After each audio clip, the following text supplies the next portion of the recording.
Tak ada siapa yang suka dapat feedback negatif kan? Siapa yang suka? Bila kita sebagai seller reply dengan cara yang baik, customer pun happy. Assalamualaikum and hi semua. Welcome back to channel Big Seller. So beberapa hari lepas kita baru launchkan dan share strategi cara untuk naikkan branding dan traffic dalam platform e-commerce. Untuk video kali ini pula saya akan kongsi macam mana kita nak naikkan kesetiaan pembeli atau pelanggan tu supaya dia repeat beli dengan kita, dan dalam masa yang sama kita dapat jaga dan maintain reputation branding kita. Sebelum tu jangan lupa tekan butang subscribe dan turn on kan notification supaya korang tak miss lagi konten menarik daripada seller Malaysia. So, jom.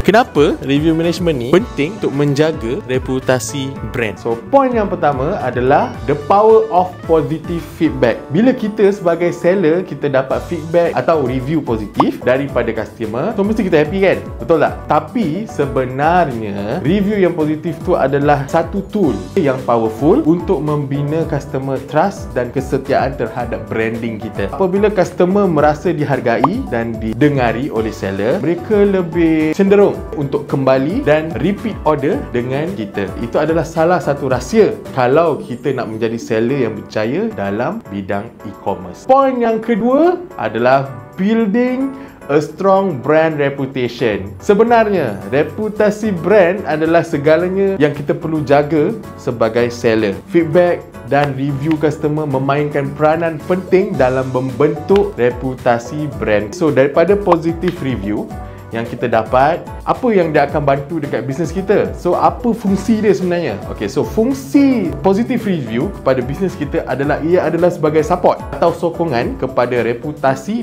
brand, yang mana ia akan attract lebih ramai potential customer untuk lebih percaya produk dan perkhidmatan kita. Point yang ketiga, responding to negative feedback effectively. Tak ada siapa yang suka dapat feedback negatif kan? Siapa yang suka? Tapi sebenarnya dengan adanya feedback negatif ni adalah salah satu peluang untuk kita lebih belajar dan grow. Okey, dalam menangani feedback yang negatif customer ni, kita boleh mengubah situation negatif itu menjadi positif dengan cara yang respectful dan proaktif, yang mana kita perlu bertanggungjawab ke atas feedback tu. Bukanlah bila ada orang bagi feedback negatif, kita sebagai seller marah pula. Sikit-sikit dah maki-maki. Sebagai seller perlu bertanggungjawab ke atas feedback tu. Bukanlah bila orang bagi feedback negatif, kita marah customer tu tak sebab bagi rating rendah. Itu adalah satu perkara yang tidak elok. So, ini akan mengakibatkan customer tu tak datang balik dekat kita punya kedai. Dia tak repeat order dah. Okay, dia tiba-tiba dia dah tak suka dengan kita. Ini adalah beberapa contoh seller yang bertanggungjawab dan reply semula customer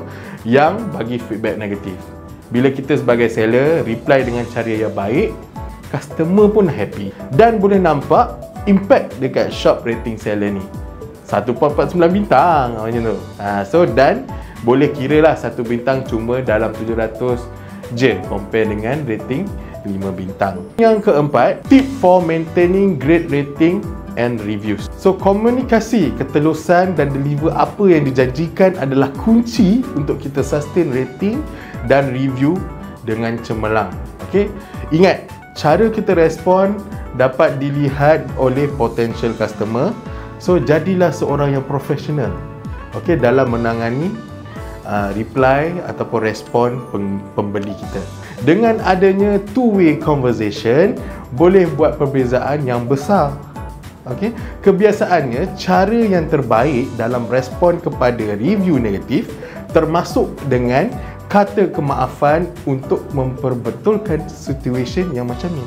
Tapi macam mana pula kalau kita ada sale yang banyak tapi dalam masa yang sama juga kita ada review yang banyak yang kita kena reply? Mesti tak cukup masa dan tak sempat nak reply satu-satu. Kita sebagai seller boleh reply review customer dengan auto, senang je. Sekarang kita login kat Big Seller, pergi dekat marketing, okay, klik reply review. Okay, dekat sini korang akan nampak setiap kedai Shopee dan Lazada. So, kalau kita turn on kan button ni, semua review yang kita dapat dekat Shopee and Lazada, Big Seller akan tolong auto reply kan. Jadi, caranya yang pertama adalah kita buat reply template dulu. Tekan je butang reply template ni. Okay. Dekat sini kita boleh tambah template sebanyak mana yang kita nak. Tekan add template dan masukkan template tu. Nampak tak setiap review rating ni? Setiap rating ni kita boleh set sebanyak 10 ayat yang kita nak auto reply bila kita dapat review daripada customer. Kenapa ada 10? Sebab bila kalau kita set satu je, nampak sangatlah macam robot yang reply.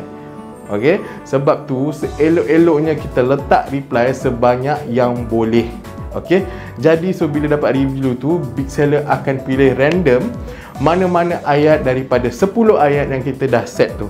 Okey, so bila dah set, kita turn on kan je button ni. So boleh tekan save. Okey, so sekarang pergi dekat reply review management tu pula. Pilih store mana yang kita nak set auto reply review tu. Select template yang dah kita buat tadi dan pergi status, turn on kan button tu. Bila dah turn on, next customer yang bagi review, big seller akan tolong auto reply kan. Dalam masa yang sama, kita pun boleh jimatkan masa dengan pakai big seller ni je. Sebagai konklusinya, pentingnya kenapa feedback dan review adalah tulang belakang kejayaan dalam dunia e-commerce. Jaga feedback customer kita, sebab feedback customer tu adalah tool untuk kita lebih berjaya dan cepat berkembang untuk bisnes kita. So dalam masa yang sama, reputation atau reputasi brand kita akan jadi lebih kukuh dan establish. So jika korang mempunyai sebarang soalan atau cadangan, tinggalkan komen korang kat bawah-bawah ni. Jangan lupa untuk like dan share video ni. Terima kasih kerana menonton dan jumpa lagi di video seterusnya. Assalamualaikum.